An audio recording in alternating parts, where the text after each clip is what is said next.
এই যে শোনো, আমি নাসির হোসেনের মতো তুমি ছাড়া অন্য কোনো মেয়ের দিকে তাকাবো না। আমি আশরাফুলের মতো তোমার জীবন থেকে কখনোই হারিয়ে যাব না। তুমি আমাকে মাহমুদুল্লাহর মতো ভরসা করতে পারো। আমি শত অপমান সহ্য করেও নাজমুল হোসেন শান্তর মতো তোমাকে পাওয়ার চ্যালেঞ্জ নিব। তুমি আমাকে মেহেদি মিরাজের মতো ভরসা করতে পারো। রুবেল হোসেনের চাম ভাঙার মতো আমি কখনোই তোমার মন ভেঙে দিব না। আমি খুব সহজেই সাকিব আল হাসানের মতো তোমার মনে জায়গা করে নিতে চাই। সাব্বির রহমানের ফিরে আসার সুযোগের মতো আমি কখনোই তোমাকে হারাতে চাই না।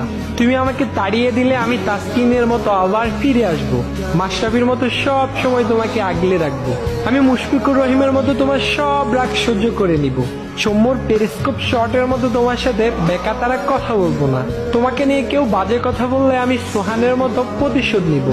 তামিম ইকবালের ভ্যাট দিয়ে শাসন করার মতো আমি কখনোই তোমাকে শাসন করব না। মোস্তাফিজুর রহমানের কাটারের মতো কাটিয়ে কখনো তোমার সাথে কথা বলবো না। আমি লিটন কুমার দাসের মতো তোমার ভালোবাসায় রাঙিয়ে রাখবো সব সময়। তুমি আমাকে তাইজুল ইসলামের মতো সব সময় তোমার বিপদে পাশে পাবে। আমি হয়তো দেখতে আসিফের মতো অনেক বেশি কিউট না, তবে আমি ইমরুল কায়েসের মতোই ভদ্র।